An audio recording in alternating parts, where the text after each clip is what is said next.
Yang kedua, ini terdakwa kita namanya Mas Ulil. Mas Ulil ini kesini bukan sebagai Mas Ulil, tetapi sebagai wakilnya Gusmus. Nah, karena iya badal ba'du mingkul. Nah, sehingga kul mingkul. Wah, terlalu suladab lah. Ba'du dulu lah, ba'du dulu. Nah, gitu.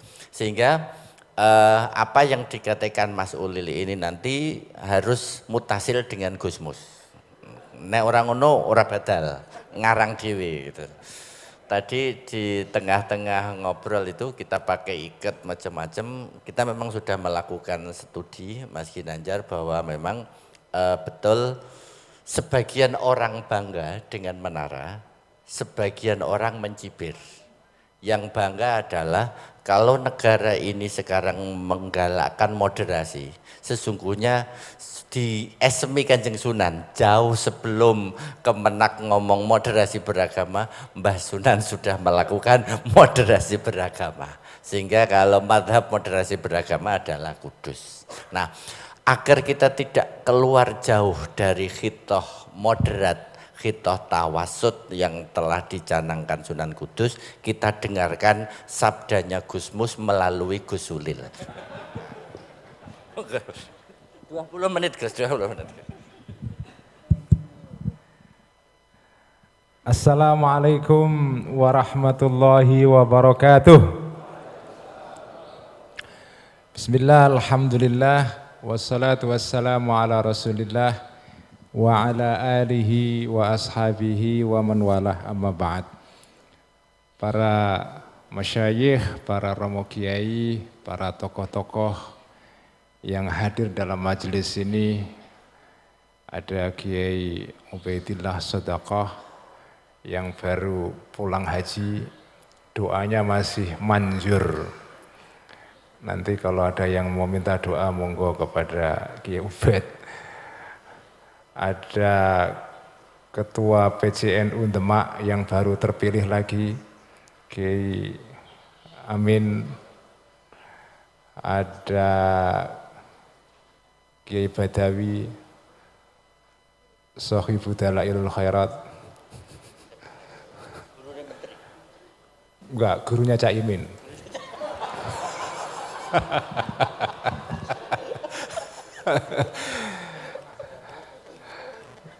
Profesor Dr. Nadir Hussein, Syekh Muhammad Nazrul Abdul Nasir Al-Azhari Al-Malawi atau Al-Malayawi, Kiai Raden Najib Hasan.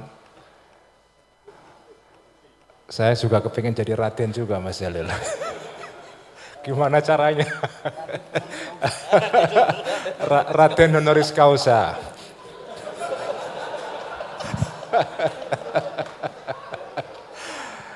Dr. Ginanjar Sya'ban, Pro Rawuh sedaya. Saya tidak akan bicara banyak, saya akan bicara, ada banyak hal yang di dalam pikiran saya malam ini yang kepingin saya sampaikan. Tapi kalau saya sampaikan semua, nanti nggak diundang lagi. Saya cicil saja ini. Saya akan menyampaikan tema kecil terkait dengan peradaban Wali Songo ini. Para rawuh sedaya, kemarin waktu peringatan 1 abad NU Nahdlatul Ulama di Surabaya, di sana dibacakan deklarasi. Deklarasi itu yang membacakan adalah Kiai Haji Mustafa Bisri. Saya mau buka rahasia ini. Sebetulnya saat itu yang dijadwalkan membaca deklarasi itu adalah saya. Serius ini. Serius. Jadi ketika itu saya mendampingi rombongan para ulama-ulama internasional yang menghadiri Muktamar Internasional Fikih Peradaban. Nah kita naik ada 9 bis dari Hotel Shangri-La di Surabaya lewat tol, terjebak macet sampai akhir acara kita itu di tol. Yang terjebak macet di situ ketika itu termasuk Wakil Rois Am, Kiai Afifuddin Muhajir, Kiai Anwar Iskandar, dan kiai-kiai besar yang lain. Itu kita semua terjebak di sana. Jadi saya juga ikut terjebak di situ. Jadi kalau seandainya saya bisa mencapai Sidoarjo, yang membaca deklarasi itu saya. Tapi karena saya tidak mencapai Sidoarjo, akhirnya saya dibadali oleh mertua saya. Nah malam ini saya membayar hutang membadali mertua saya. Bu ya. Nah di dalam deklarasi itu para rawuh sedaya, salah satu tema penting adalah bahwa NKRI ini adalah negara yang sah menurut syariat Islam dan bentuk negara khilafah itu tidak sesuai lagi dengan keadaan kita saat ini. Nah, saya mau bicara soal khilafah ini, tetapi ini bukan dari aspek politiknya. Khilafah Utsmaniyah itu salah satu, bukan satu-satunya. Salah satu khilafah besar yang bertahan sampai awal abad 20. Khilafah Utsmaniyah ini khilafah politik yang menyatukan seluruh wilayah Islam dari ujung ke ujung. Kiai-kiai kita yang belajar di Hijaz, di Makkah, Madinah pada akhir abad 19, awal abad 20 termasuk Syekh Mahfud Termas tadi itu, mereka hidup di bawah khilafah Utsmaniyah. Wali Songo itu juga hidup ya di bawah kekhilafahan Utsmaniyah ini, atau di ujung kekhilafahan Mamluk di Mesir dan kemudian diteruskan dengan khilafah Utsmaniyah. Mataram Islam yang berpusat di Jogja kemudian pecah jadi dua, Solo dan Jogja, itu juga hidup di bawah kekhilafahan Utsmani. Orang Jawa itu punya hubungan yang cukup erat dengan kekhilafahan Utsmani ini. Kekhilafahan Utsmani ini runtuh pada tahun 1923. Secara politik itu runtuh. Tetapi kekhilafahan ini masih berlanjut sampai sekarang.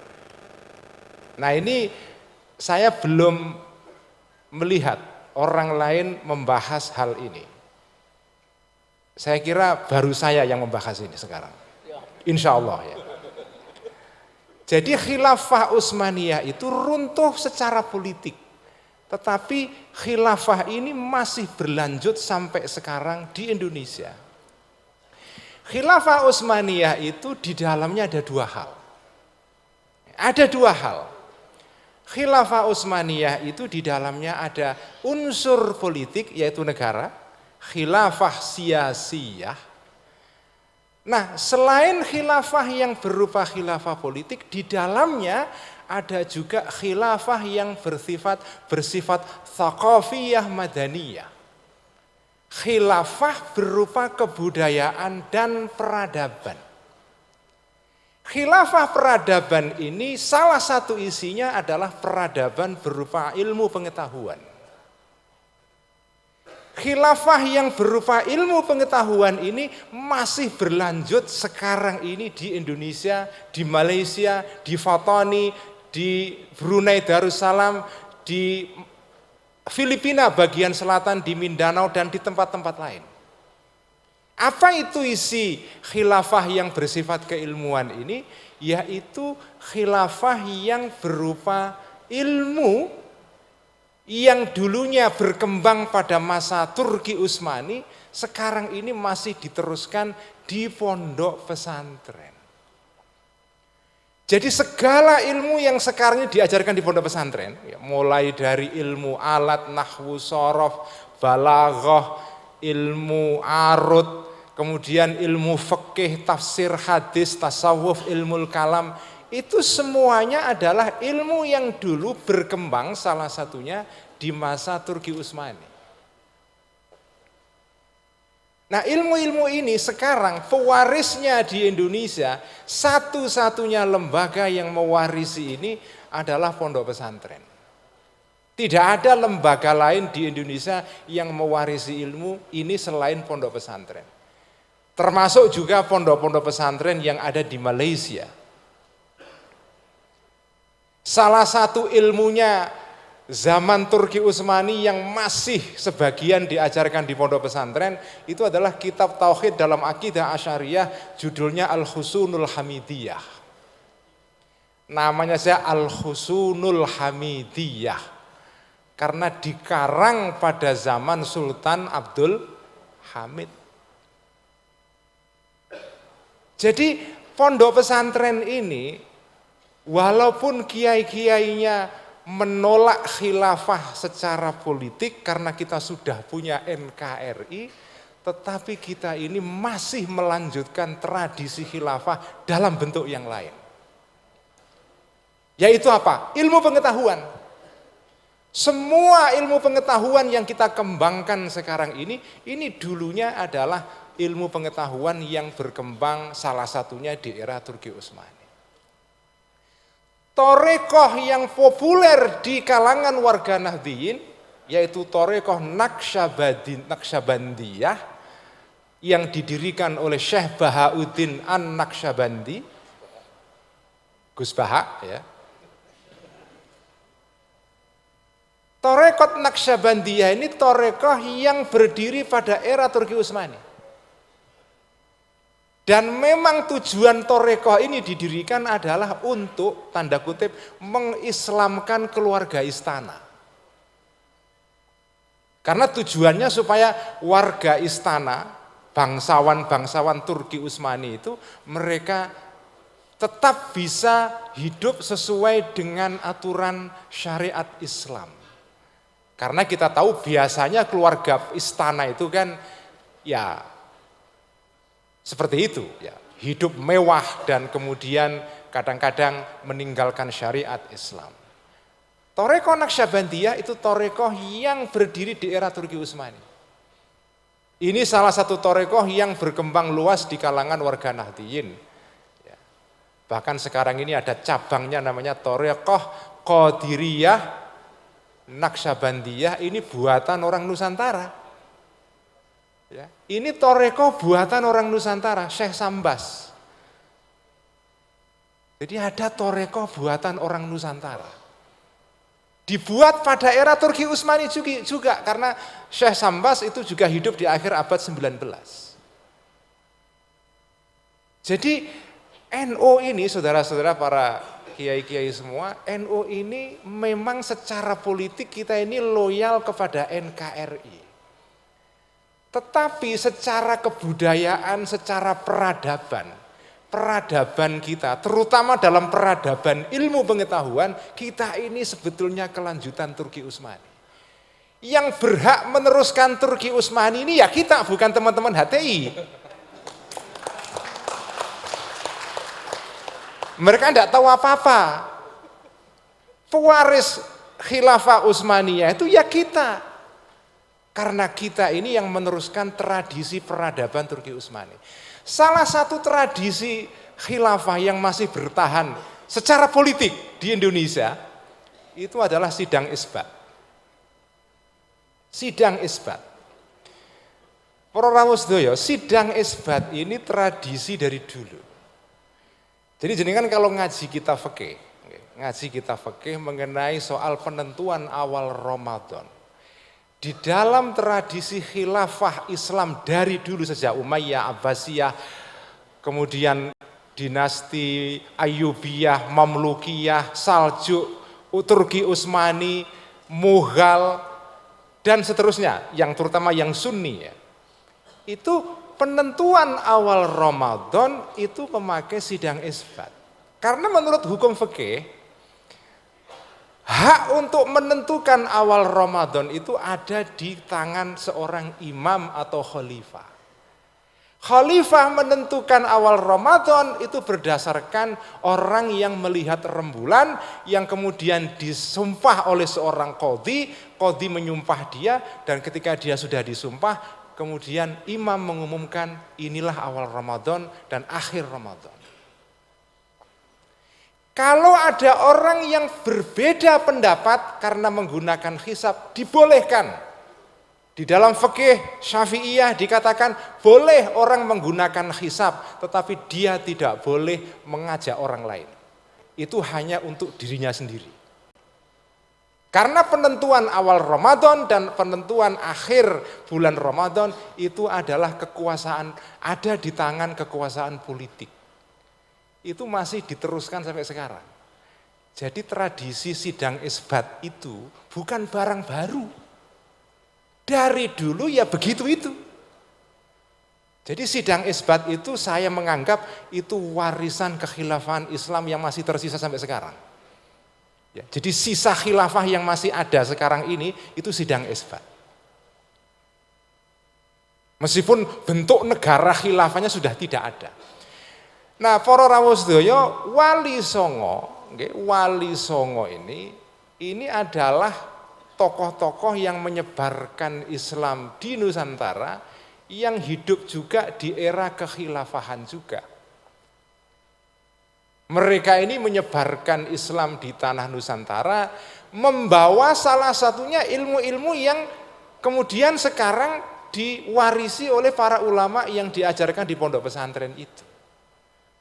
Jadi ilmu pondok pesantren ini yang dulunya diwariskan melalui Wali Songo, ya, ini sebetulnya adalah ilmu-ilmu yang dulunya berkembang di era kekhilafahan juga. Ya. Jadi inilah menurut saya yang penting diingat, kita ini sebetulnya orang-orang pondok pesantren, kalangan warga Nahdliyin yang mengembangkan ilmu-ilmu tradisional ini, sebetulnya kita ini mewarisi ilmunya para ulama-ulama dulu yang hidup di zaman kekhilafahan. Ini yang bisa saya sampaikan sebagai urun rembuk saya untuk membahas tema tentang membangun atau merawat peradaban Wali Songo. Sekian, wallahul muwaffiq ila aqwamit thoriq. Assalamualaikum warahmatullahi wabarakatuh.